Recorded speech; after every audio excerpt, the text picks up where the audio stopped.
우리가 일상생활하면서 우리가 이제 마음을 많이 쓰는 일이 있습니다. 신경 쓰이는 일하고 마음이 쓰이는 일하고는 다르죠.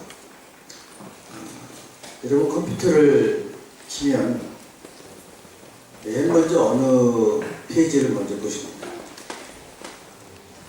즐겨찾기에 굉장히 많이 갖다 놓긴 하지만 컴퓨터를 키고 내가 늘 보는 그 페이지는 그렇게 많지 않습니다. 그래서 저는 컴퓨터를 키면 항상 들어가는 게 이제 우리 교회 홈페이지 둘러보고 그 다음에 이제 신문기사를 많이 봅니다. 제가 공부했던 이 신학자는 항상 이렇게 주장했던 사람입니다. 한 손에는 성경을, 한 손에는 신문을. 항상 그 시대에 주시는 그 메시지를 성경에서 선포하라고 하는 그런 신학자에서 신문을 참 많이 봅니다. 여기 뭐 도배신문이뿐만 아니라 한국에 있는 신문도 보고 요즘 인터넷으로 미국이나 영국, 일본에서 나오는 신문들을 다 볼 수 있기 때문에 이렇게 훑어보게 되죠. 그런 것들이 매일 보는 그 인터넷 사이트입니다. 여러분들은 컴퓨터 키면 뭐부터 보십니까? 생각해보니까 좀 이상한 게 많은가 보죠? 이게 저희가 마음을 쓰고 사는 곳입니다. 물론 신경 쓰이는 일들은 많죠. 요즘 저는 신경 쓰이는 일이 건강입니다. 제 60평생에 처음 알레르기가 생기니까 정신을 못 차리겠어요. 눈이 붓질 않나, 코가 막히질 않나, 기침 때문에 잠을 못 자지 않나. 이게 보통 일이 아닌데, 그래서 이게 웬일인가 하고 의사를 찾아갔더니 의사는 보통 일로 보더라고요. 쭉 듣더니 눈 가려우면 할 수 없고, 코가 막히면 낮은 스프레이 쓰고, 목이 아프면 잘바이테를 마시고, 기침하면 약 먹고, 그리고 카레? 약도 하나도 처방도 안 해지. 그냥 약국에 대충 그런 거 사먹고, 언제까지 약을 먹냐 그랬더니, 날 때까지 먹으라고 그러고. 난 정말 의사를 찾아가서 이렇게 허망하게 나왔죠. 난 지금 잠을 못 자고 죽겠어서 가는데, 그냥 나를 그 쳐다보더니, 5분 만에 끝났어요. 그냥 눈 가려운 약 먹고, 낮은 스프레이 뿌리고, 잘바이테 먹고, 이거야. 진짜 엄청나게 신경 써요. 그렇지만 그것이 우리가 살면서 마음을 쓰며 사는 것은 아니죠. 신경 쓰인다는 것과 마음을 쓴다는 건 다릅니다. 여러분 살면서 어디에 마음을 쓰고 사는 것 같습니다. 제가 중국 고전을 보면 그런 얘기가 있습니다. 군자가 항상 마음 써야 되는 9가지 일이다. 그런 게 있어요. 그러니까 군자라고 하는 건 우리가 정말 건강한 기독교인들이 마음을 써야 되는 일들이다 라고 생각해 볼 수도 있겠습니다. 한번 들어보시기 바랍니다. 우선 시각에서는 명민하다. 그러니까 깨끗하게 볼 줄 알아야 됩니다. 무슨 사물을 보거나 사람을 볼 때 선입관이라든가 또는 욕심의 눈으로 보지 말고 순서 깨끗하게 볼 수 있도록 해라. 이게 첫 번째입니다. 두 번째는 뭔가는 청각에 있어서는 예민할 것. 이건 뭐냐면 우리말로 하면은 남의 말에 귀 기울여 들으라고 하는 것입니다. 이게 아마 제일 힘들 거예요. 이게 잘 듣질 않아서 싸우는 일들이 많고 부부싸움들 대부분은 주의 깊게 듣질 않아서 그렇습니다. 요즘 말로 하면 커뮤니케이션이 잘 안 돼서 그래요. 잘 듣는다는 게 얼마나 중요하냐면 여러분 솔로몬이 하나님께 뭘 구했다고 그랬죠? 지혜를 구했다고 얘기를 합니다. 그 히브리어 원뜻은 지혜가 아니에요. 의역한 게 지혜고 원뜻은 뭔지 아세요? 잘 듣는 거예요. 솔로몬이 그래 지혜를 구했다고 하는데 잘 들을 수 있는 귀를 주소서 하는 그게 지력이에요. 근데 그거를 다 지혜라고 그냥 간단하게 보는 거죠. 주일학 때부터 계속 지혜로 들어서 그냥 지혜라고 생각해서 또 우리 딸도 지혜고 이름도 지혜가 많아요. 근데 원래 그 뜻은요, 잘 귀담아 듣게 하소서입니다. 왕으로서 백성의 소리를 잘 듣게 하시고 또 하나님의 종으로서 하나님의 음성을 잘 듣게 하시고, 그리고 내가 내 마음속에 있는 내 속에서 나는 음성을 잘 듣게 되는, 잘 듣는 귀를 달라는 일이에요. 지혜가 참 이거, 제가 이 중국 고전들도 참 읽어볼 게 많아요. 그러니까 잘 들어야 된다는 겁니다. 이게 마음을 써야 되는 거라는 거예요. 세 번째는 뭐냐면 표정에 있어서는 부드러울 것. 잘생기고 못생기고 뭐 얼굴에 질서가 있고 없고 얘기가 아니라 부드러워야 돼. 온화해야 된다는 겁니다. 표정 자체가. 네 번째는 태도는 성실할 것. 우리가 마음을 써야 될 것이에요. 내가 정말 진지하고 성실하게 임하고 있는 것. 이건 본인이 제일 잘 알아요. 남들이 보기에 참 열심히 하는 것 같은데 본인은 열심히는 하지만 성실하지 않을 수 있습니다.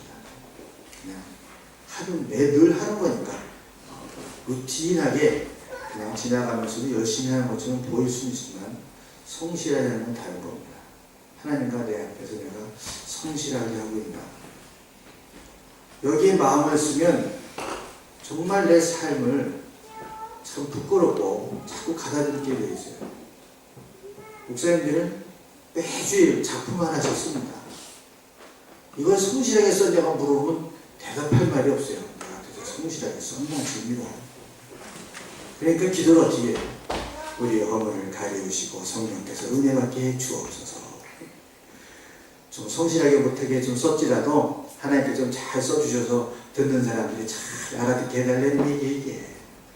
매주일 성실하게 쓰는 건 정말 힘든 일이에요. 여러분이 지금 하시고 있는 일을 매주일 하시는 일이 있다고 한다면 매주일 내가 성실하게 하고 있는가? 여러분 스스로 물어보고 대답해 보십시오. 정말 내가 마음을 써야 될 것이 거기입니다. 다섯 번째 뭐냐면요, 말을 할 때는 충실할 것. 그냥 흘러가는 식으로 대충 미공책으로 그렇게 하지 말고 진지하게 얘기해야 돼요. 말할 때. 물론 사람들을 웃겨주고 재미있게 하는 이런 얘기는 다른 얘기예요. 그러나 정말 중요한 테마를 갖고 얘기할 때는 진지하게 얘기해야 돼요. 사람들이 말을 보면 알잖아요. 이게 좀 진지하게 하는 건지 자기 마음은 그렇지 않은데 입술만 저렇게 하는 건지 립 서비스라는 거죠. 이건 장사할 때는 필요할지 모르겠지만 이런 진지한 말이 중요하다는 거죠. 그 다음에 행동에 있어서는 신중할 것. 하나하나 내 발걸음을 걸을 때 그 한 걸음이 나의 인생을 좌우할 수 있다고 생각하고 신중하게 걸어나가라. 일곱 번째는 의문날이 일이 있을 때는 탐구심을 가질 것. 모든 과학과 역사의 시작은 이겁니다. 이 질문을 시작해요. 왜 그럴까? 사과가 나무에서 떨어지는데 이게 아래로만 떨어지고 위로 안 떨어지지? 이런 탐구심이에요. 이게 발상의 전환을 가져올 수도 있고 아주 크리에이티브한 창의력이 될 수도 있고 다 그렇습니다. 좀 의문날이 있을 때는 탐구심을 가질 것. 다 그렇게 굴러가는 거지. 이래서는 창의적인 게 나오기 어렵죠. 여덟 번째는 감정에 이끌려서 미혹되지 말 것. 군자가 자기의 채통을 지키기 위해서는 감정에 휘둘려서 미혹되지 말라는 것. 그게 지금 남녀가 해도 지가 지금 사랑을 하는 건지 불장난을 하는 건지 헷갈리는 사람들 있잖아요. 그러니까 한국에서는 남이 하면은 뭐 못된 거잖아. 자기가 하면 로맨스고 이런 식으로 자기 감정이 뭔지를 모르는 거예요. 그래서 다른 사람이 하면 불륜, 내가 하면 뭐 로맨스. 이게 뭐예요? 감정에 미혹이 되는 거. 판단을 못해요. 자기 감정이 이게 뭔지를. 그렇기 때문에 감정이 이끌려서 미혹되지 말고. 마지막으로 아홉 번째는 이득을 보면 의의를 잊지 말 거예요. 이게 뭐냐? 감사함을 잊지 말라는 거예요. 내가 정말 좋아졌을 때, 정말 귀한 것을 얻었을 때 감사함을 잊지 말아요. 이걸 제가 보니까요, 9가지 군자가 항상 마음 써야 되는 것들이 전부 우리 기독교의 언어로 전부 가능하더라고요. 아, 사람들의 마음은 참, 마음을 지켜야 된다 이럴 때 생각하는 건 다 비슷하구나. 물론 여기 이제 어디, 교회에서 얘기한다면 하나님 중심이라든가, 하나님을 사랑하는 마음이라든가, 이웃을 사랑하는 거 이런 걸 덧붙일 수 있을지 모르겠습니다만 기본적으로 우리가 생활하는 데 있어서 마음을 써야 되는 것들은 공감할 수 있는 분이 많다고 하는 것이죠. 여러분, 오늘 봉독해드리는 히브리서는요, 예수님이 돌아가시고 나서 한 50년, 60년 지났을 때 쓰여진 책입니다. 그때는 언젠가는 교회 사람들이 이렇게 몰려들었는데, 맨 처음에는 예수님의 기적을 경험한 사람도 있고 그 얘기를 들은 사람도 있고 생생한 예수님의 역사를 그 교회에 갖고 있었습니다. 그 사람들이 다시도 한번 그런 성령의 역사와 예수님 만났던 사람 또는 그런 것들을 들을 수 있다는 기대가 있어서 교회에 왔단 말이에요. 그래서 이제 그런 기대도 많이 충족이 되었고 그런 생동력을 교회가 가지고 있었는데 50년, 60년이 지나가면 어떻게 될까요? 그 사람들이 지금 대부분 돌아가신 거예요. 그리고 그게 이제 전해 내려오는 구조만 남아있으니까 이런 생동력을 잃어버리고 기대한 것을 찾지 못하고 이러면서 교회를 떠나는 사람들이 생기게 된 겁니다. 그래서 히브리서는요, 교회의 실증을 느끼고 교회가 자기 기대에 미치지 못하고 그래서 교회를 등지고 떠나는 사람들을 보면서 그 매력을 잃어가는 교회, 이 교회를 떠나는 사람들을 보면서 쓴 책이 이 히브리서라고 하는 것입니다. 거기다가 설상가상으로 외부에서 기독교인에 대한 핍박이 시작되었거든요. 그러니까 그런 든든한 어떤 중심이 없던 사람들은 그냥 교회에서 떨어져 나가버립니다. 이때 쓰여진 말씀이 오늘 히브리서의 말씀입니다.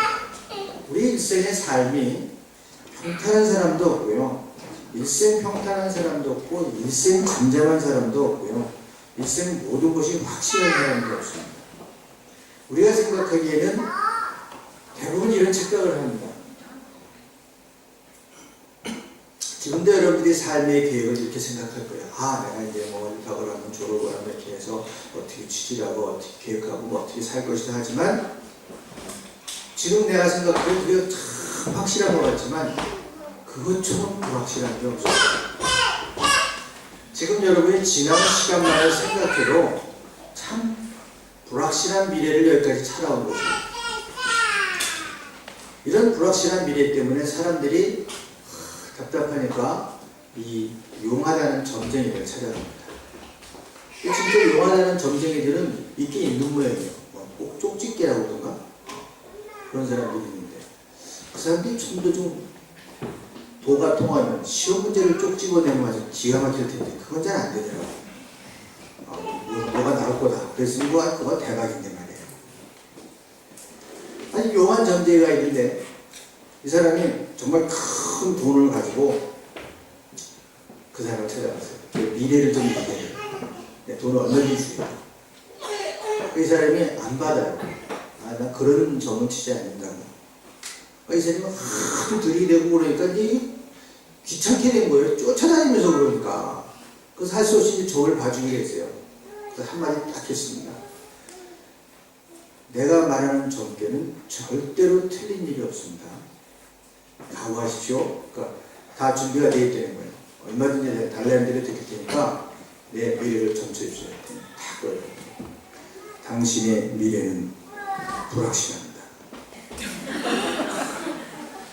과연 그 사람의 점괘는 절대로 틀리지 않았습니다.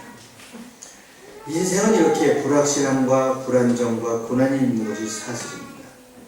바로 그 인생을 예수님께서 이 세상에 오셔서 다 경험하셨고 그럼에도 불구하고 사랑을 최상의 가치로 여기셨고 그렇게 실천하였습니다. 사람들은 이렇게 불안정하고 불확실한 삶에 어떤 보호장치와 복잡한 세상과 담을 쌓아보려고도 합니다. 그러나 이런 시도는 계속될 수도 없고 성공할 수도 없는 시도입니다. 인생을 아무리 안전장치를 하려고 해도 우리 인생에 안전장치를 할 수 있는 방법은 없습니다. 사람들은 이런 불안정한 삶, 불확실한 삶을 삽니다. 히브리서 기자는 이렇게 불확실하고 낙심한 성도들에게 용기를 주고 희망을 주고줘서 씁니다. 내용은 하나님과 함께하면 그분이 약속하신 대로 약속된 삶을 살 수 있다는 것이 희망입니다. 하나님의 은혜로 사는 것이 참으로 행복한 삶이라는 것을 말해주고 있습니다. 우리가 사는 이것은 전부 지나가는 것입니다. 여기에서 영원한 삶을 살 것처럼 살다가는 여러분 실망합니다. 우리는 장차 올 영원한 도시를 기대합니다. 기독교인들은 그래서 이것을 순례의 길에 있는 하나님의 백성이라고 합니다. 이 땅에 다 한순간쯤은 영원히 살 것을 꿈꿔보는 사람들도 많았습니다. 그러나 누구도 이 땅에 영원히 살 수 있는 사람은 없었습니다. 드라마에 있는 사람들밖에 없어요. 그런 사람들은 영원히 사는 사람들이 있어요. 하지만 이 땅에 사는 사람들은 영원히 살 수 있는 사람은 없었습니다. 그러니까 이제 부활절 대한 방학 여행을 떠나는 사람들이 있잖아요. 이런 걸 한번 상상해 보십시다. 여행 떠나려고 준비를 다 했어요. 여행할 때 보면은 뭐 준비할 게 꽤 많아요. 그냥 떠나면 될 것 같은데도 요즘 같은 데 다 뭐 숙소에 들어가면 되고 뭐 예전에 어릴 때는 애들이 있으면 캠핑을 좋아하니까 뭐 텐트도 가져고 그러니까 살 일이 많았는데 요즘 뭐 가방 하나 들고 가잖아요. 근데도 왜 이렇게 뭐 챙기는 게 많은지 몰라. 챙기는 게 많을 뿐만 아니라 꼭 한두 개는 빠져. 뭐 안 빠지는 분이 없어요. 다 챙겼다 보면은 뭐 칫솔이 하나 없던가 오늘 어떻게 다 있지? 그러다 보면은 뭔가 중요한 게 빠져있거나 뭐 대충 그래요. 그럼 뭐 열심히 챙겨서 다 챙겨서 차에다 다 싣고 이제 독일에서는 열쇠를 이웃집에 맡기잖아요. 혹시 무슨 일이 생기면 들어가야 되니까. 그래서 이제 열쇠를 이웃집에 맡기고 나오다가 그만 계단에서 다리를 접지를 뼈버립니다. 그래서 여행을 갈 수가 없게 되었어요. 어떨 것 같아요? 이 낙심. 이야, 이거 호텔 예약 다 해놓고 친구 다 해놨는데 열쇠 없이 갖다 주고 나오다가 다리를 뼈갖고서 완전히 다리를 부러뜨려갖고 여행을 갈 수가 없게 되었다. 독일어로 할 말이 많지만 뭐 그런 말들은 여러분들이 아니까 생략하기로 하고 S자 여러 번 하고 뭐 이렇게 그런 과정을 한번 생각해보자고요. 없는 일은 아니에요. 실제 있는 일입니다. 얼마나 낙심이 되고 얼마나 실망이 되고 원망이 될 거예요. 왜 하필이면 이런 일이 막 생길까? 그러니까 막 후에 내가 그때 좀 살살 걸을 걸 그냥 구두를 제대로 신고 가지 그냥 이 슬리퍼를 찍찍 끌고 가고 뭐 별 생각이 다 들 거야. 뭐 억울한 뭐 한 번의 실수, 한 번의 시험 실패에서 인생의 일이 바뀌는 듯한 그런 결정적인 일을 당할 때 사람들은 깊은 탄식, 뭐 어디다 호소할 데 없는 그런 아픔이 있습니다. 오늘 여러분들이 같이 교독을 같이 한 시편 43편도 바로 그런 겁니다. 하나님이 어떻게 이렇게 내 오름을 좀 판단해 주시지 매정하게 이렇게 날 이렇게 버리시니까 오늘 아주 그냥 애탄 그런 거예요. 휴비서는 우리 이런 정황을 표현한 겁니다. 이 땅에서 우리는 차지할 영원한 도성이 없다 이런 얘기예요. 완벽한 안전장치도 없고 영원한 도성도 없다. 사람들은 어떻게 해서든지 지금 사는 이쪽 저쪽을 방비하고 미래를 위해서 온갖 준비를 다 하지만 때로는 갑자기 건강이 나빠지거나 집안에 엄청난 일이 생기거나 해서 열심히 방비하느라고 했지만 허무하게 끝나버리는 경우가 참 많습니다. 우리는 이 땅에 영원한 시민권이 없습니다. 사는 동안 늘 이곳에서 저곳으로 순례하는 나그네와 같은 모습일 뿐입니다. 나그네가 많은 걸 가지고 다닐 수가 없잖아요. 무겁기만 하죠. 이것저것으로 다녀야 되는 나그네라고 것입니다. 나그네는 그저 아무데나 이것저것 방황하는 건 나그네라고 하지 않습니다. 그 목적지가 있는 나그네, 주님의 나라를 향해 가는 나그네들이다 이런 얘기입니다. 그래서 순례자라는 말을 쓰겠습니다. 이 땅이 영원히 머물 곳이 아니라는 것을 아는 것입니다. 그 나그네들이 모여서 공동체를 이루고 사는 것이 교회입니다. 그러니까 내가 이 나그네라는 의식을 갖고 있지 않으면 자꾸 영원히 살 것처럼 자꾸 쌓아놓고 자꾸 주저앉으려고 합니다. 내가 앉아있다고 해서 영원히 살 수 있는 것도 아니고 내가 많이 쌓아놨다고 해서 영원히 살 수 있는 것도 아닙니다. 이게 실감이 안 가시는 분들은 그런 장례를 자꾸 깊이 음미해 보시고 그런 일이 있을 때 당해 보시면 합니다. 제가 이전에도 그런 얘기를 했습니다만 사람이 세상을 떠난다는 게 그냥 뭐 숨이 끊어진다. 생물학적으로 그렇게 얘기할 수 있지만 사회학적으로 보면은 여러 가지를 표현할 수 있다는 거예요. 오늘 아침에 나선 대문을 저녁에 못 들어가는 것이 죽음입니다. 오늘도 아침에 대문을 나섰지만 저녁에 그 대문으로 들어가지 못하는 수만 명이 있을 겁니다. 또한 죽음이라고 하는 건 내가 그렇게 애기중지 아끼고 모아놨던 책상 서랍을 다른 사람이 다 뒤지고 없는 겁니다. 여러분 서랍 한번 열어보십시오. 결혼 반지도 있고 비싼 시계도 있고 또 몰래 사놓은 거 꼬부쳐놓은 거 선물 줄 거 뭐 구석구석에 다 이렇게 있어요. 장애도 있고. 돌아가시면 나나 귀한 거지 그거 뭐 이렇게 조심조심 꺼내는 데는 없어요. 다 벗어 뒤집어 엎어요. 그래갖고 필요한 거 빼고 나머지는 다 쓰레기통으로 들어갑니다.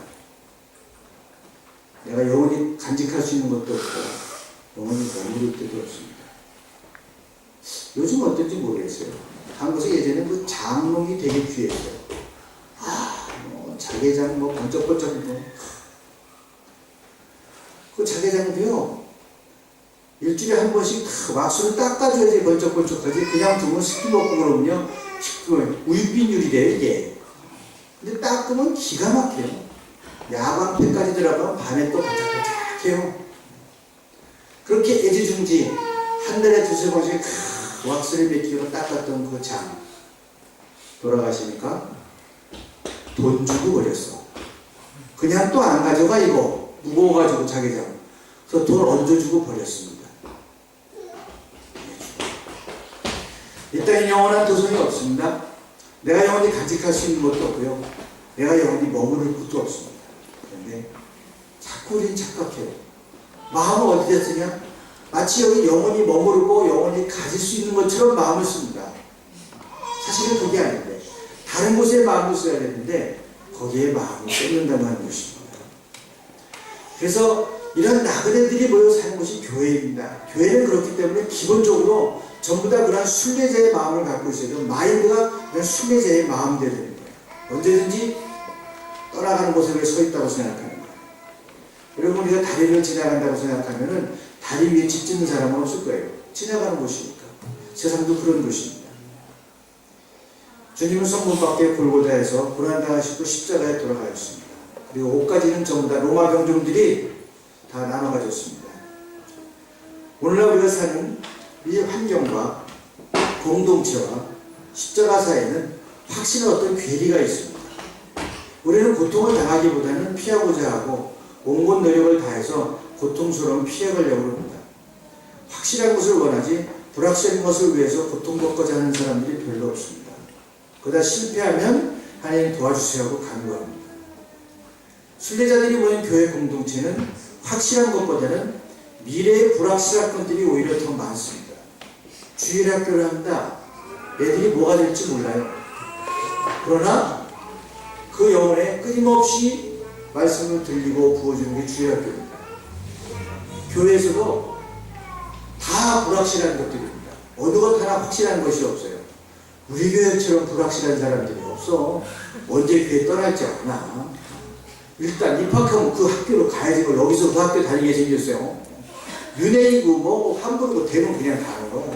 그러니까 우리 교회들은 전부 불확실한 교회들이에요.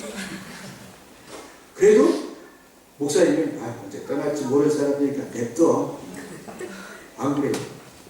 언제 떠나라도 다 다시 만날 사람들이라고 생각합니다. 하나님의 나라에서. 그래서 여기 있는 동안 가장 확실한 것처럼 끝까지 우리 교회에 있을 것처럼 말씀을 전하고 신방을 하고 교육을 하고 기도를 하고 그렇게 합니다. 근데 그것처럼 불확실한 것이 없어요. 그 앞길에도. 교회는 그런 곳입니다. 순례자들이 모이거든요. 지금은 불확실하지만 새로운 삶과 힘과 용기를 주게 한 일들은 소망을 가지고 하는 것입니다. 주님은 십자가에서 당신의 죽음으로 우리에게 새로운 삶을 허락하시고 계셨습니다. 우리도 내가 너와 동행하리라는 그 말씀을 따라서 끊임없는 그런 은혜의 길, 순례의 길을 갈 수밖에 없습니다. 그 예수님은 그래서 이사야의 표현을 따르면 고난받는 종입니다. 참된 희망과 새로운 삶을 주시기 위해서 고난받는 종입니다. 우리에게 새로운 영과 새로운 용기를 주시기 위해서 자기가 스스로 고난을 짊어지신 분입니다. 우리를 구원하시는 예수를 발견하게 됩니다. 그리고 이 땅의 예루살렘 성을 찾는 것이 아니라 천성을 바라보고 영원한 생명을 바라보면서 천성을 향한 나그네와 같은 모습으로 순례의 길을 가는 것입니다. 부활의 주님이 그 길을 열고 우리는 그 뒤를 따라 순례의 길을 가는 사람들입니다. 그리스도와 같은 순례의 길을 가는 것입니다. 그리스도의 삶을 한마디로 표현하면 철저히 타자를 위한 삶, 다른 사람을 위한 삶이었습니다. 그래서 독일의 신학자 본회퍼는 교회를 타자를 위한 공동체에 있다는 의미가 있다고 했습니다. 교회가 스스로를 위한 모습이 되면 아주 보기 흉한 이익 공동체가 되어버립니다. 어떻게든지 교회는 모여서, 이 순례자들이 모여서 십자가를 보면서 어떻게 타자를 위한 모습으로 우리가 살아갈 수 있을까를 끊임없이 고민해야 되는 공동체가 교회 공동체입니다. 왜 고민해야 되냐면은 사람은 모이면 우리끼리 잘 되는 것으로 만족하게 되기 때문에 그렇습니다. 그래서 끊임없이 밖을 바라보도록 이끌어야 되는 것이 교회 지도자들입니다. 왜? 교회가 타자를 위한 공동체라고 하는 시선을 잃어버릴 때 놀랍게도 교회 역사를 보면 그때부터 교회가 부패하고 몰락하기 시작합니다. 이거는 2000년 교회 역사가 일변적으로 증명해주고 있는 사실입니다. 그래서 모이면은 순례자들이 모여서 서로 위로하고 격려하고 힘을 얻고 누구를 위해서 무엇을 할 것인가를 끊임없이 걱정해야 되고 시선을 돌리고 찾아야 되는 것이 교회 공동체입니다. 그래서 교회는 두 가지 면에서 특별한 공동체입니다. 첫째는 영원한 도성에 있는 나그네들이 모인 공동체라고 합니다. 그래서 특별한 공동체이고, 둘째는 교회는 예수 그리스도의 십자가처럼 철저히 타자를 위한 공동체라고 하는 것입니다. 독일에도 만일에 에파울에 이런 것이 있죠. 모이면 우리 축구를 같이 하자. 우리끼리 좋은 것을 같이 하는 공동체들이 많습니다. 근데 교회는 우리끼리 모여서 하나님 좋으니까 모이셨겠죠. 근데 그분의 말씀을 따라서 타자를 위한 그런 공동체의 모습이 되고자 끊임없이 고민해야 되는 그런 특성이 있습니다. 히브리서가 제시하는 것은 기독교 공동체 내의 상황이 절실하게 요청되는 것도 있고 그들의 정서를 절실하게 반영하는 것이었습니다. 나그네들이 형제를 실천할 것을 권면할 때 나그네들이 공동체 바깥 어디에 있는 것이 아니라 공동체 안에 있는 사람들이 바로 나그네로 구성되어 있습니다. 그럼 먼저 나그네들을 잘 접대해야 됩니다. 이 기독교의 형제라든가 이런 것들은 공동체 자체의 생존을 위해서 꼭 필요한 것이었어요. 나그네들을 잘 대접을 하니까 사람들은 밖에서는 나그네만 생각하는데 안에 있는 나그네도 있다고 하는 것이죠. 또한 묶인 자, 학대받는 자들에 대한 배려를 강조한 것 역시 어려운 상황에 처할 가능성이 많은 공동체로서 늘 염두에 둬야 되는 사항이었습니다. 초대 기독교의 그런 기독교적인 태도는 항상 이런 어려움 당하고 핍박받는 단체로서 기독교의 공동체적인 그런 이상입니다. 끊임없이 이겨내고 밖을 바라보면서 펴나가는 그런 이상이었어요. 그래서 오늘 우리 사회가 또 우리가 교회를 다니면서 초대 기독교 공동체가 했던 것 같은 그런 공동체적인 이상을 실현하고 있는가 하는 것입니다. 우리 사순절을 맞이해서 십자가를 내려오는 시간인데 과연 우리 교회가 또 내가 신앙하는 이 신앙의 모습이 바로 그러한 공동체적인 이상을 실현하고 있는가 하는 것입니다. 한국교회라든가 또 한국 사람인 저희들은 이런 부분들을 한번 염두에 둘 필요가 있습니다. 우리 한국 사람들은 어떤 생각을 하는가 하면요, 참 우리들은 공동체적이라는 생각을 많이 합니다. 왜냐하면 사고 자체가 늘 같이 지내거든요. 이렇게 개인주의적인 게 아니라 좀 가족 중심, 또 촌락 중심, 부족 중심이었거든요. 그렇기 때문에 일단은 우리가 참 한국 사람들이 유럽의 개인주의보다 공동체적이라고 하는 생각을 합니다. 그런 민족이라고 생각하는데 사실 여기에 한계가 있습니다. 우리 민족은 수천 년 동안 부족 공동체 속에서 살면서 공동체적인 문화, 생활과 습관을 몸에 익힐 수 있었습니다. 그 다음 단계가 20세기의 산업화라고 하는 것입니다. 근데 우리 한국은 산업화라고 하는 시기를 거치지 않고 현대화로 그냥 진입을 해버렸습니다. 오랜 세월 이런 부족 중심의 그런 시족 공동체에 촌락에 살다 보니까 시족 중심의 공동체 문화는 아직도 많이 남아있어서 여러분들 아시다시피 이 명절이 되면 1000만 명의 사람이 이동하는 민족 대이동, 그 혈령간의 끈끈함과 이런 것들은 뭐 찾아보기가 힘들어요. 그래서 그런 걸 보면서 우리는 참되게 그런 끈끈한 유대가 있다고 생각하고 또 친척, 혈족을 찾는 끈끈한 연대의식이 있다고 생각하는데 동시에 세치게 하는 것은 이게 연대의식과 전혀 관계가 없어요. 산업화 속에서 어떤 현대를 살아가는 질서를 경험하지 않고 작은 부족끼리 끼리끼리 모이는 부족끼리 모이는 건 잘하지만 부족과 부족 사이의 연결이 잘 되지는 않습니다. 이게 저희 한국에 있는 교회 공동체, 한국 사람에 있는 데서 공동체의 약점입니다.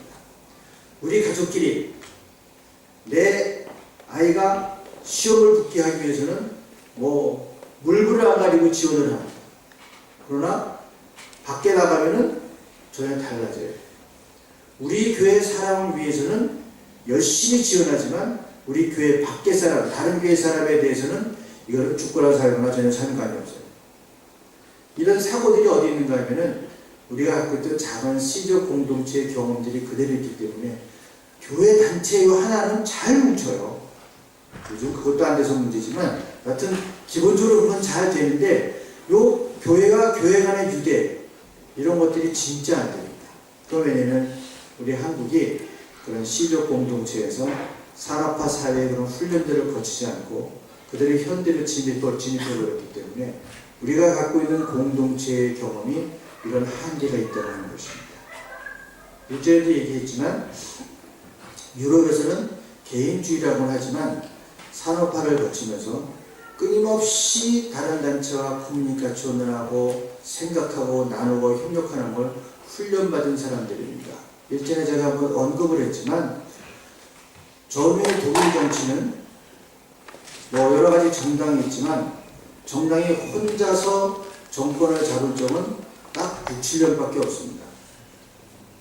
나머지 이제까지의 모든 독일의 정권은 항상 연정이었습니다.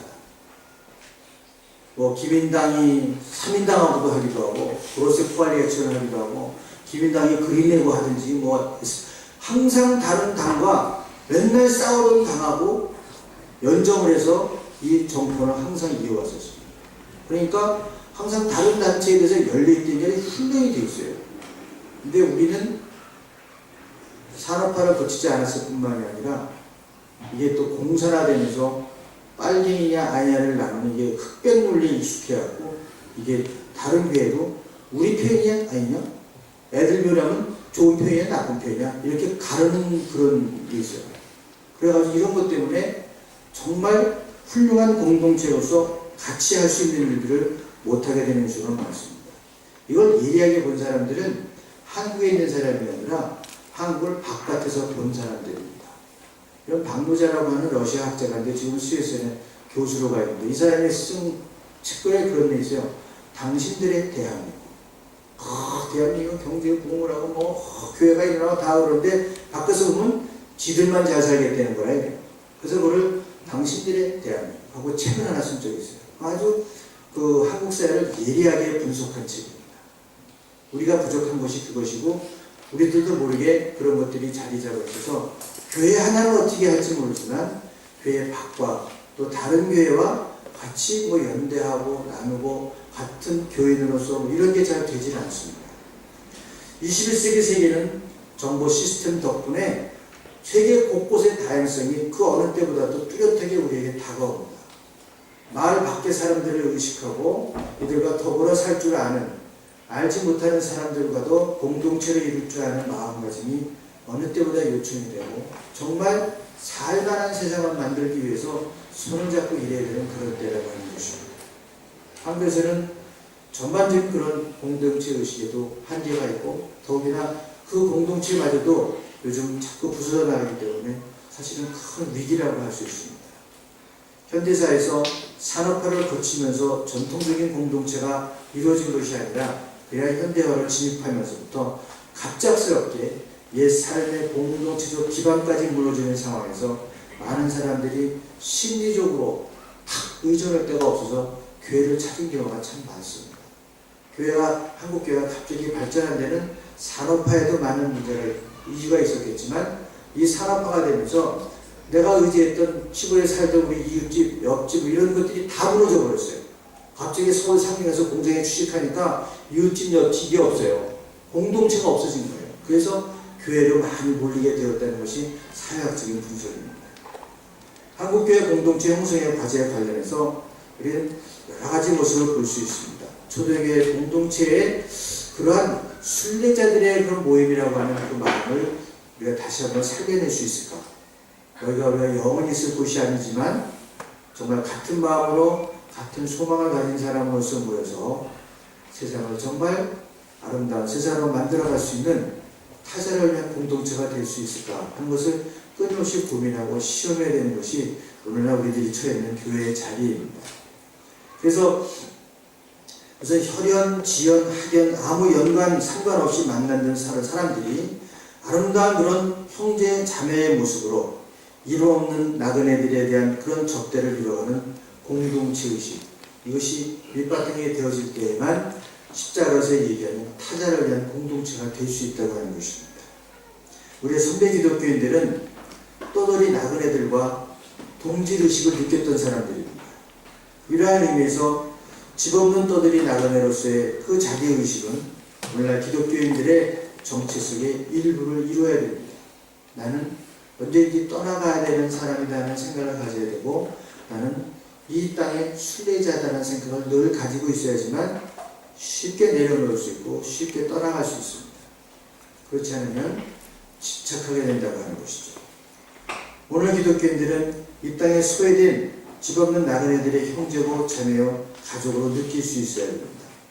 함께 하나님의 집에 속한 사람들로 받아들일 수 있어야 되고, 공동체가 깨어져 나가는 현실 속에서 예수 그리스도를 우리 마음의 중심에 모인 그런 공동체적인 삶의 원리를 실천하고 주님이 중심 되시는 그런 공동체적인 사회를 일궈가겠다는 마음가짐을 가져야 됩니다.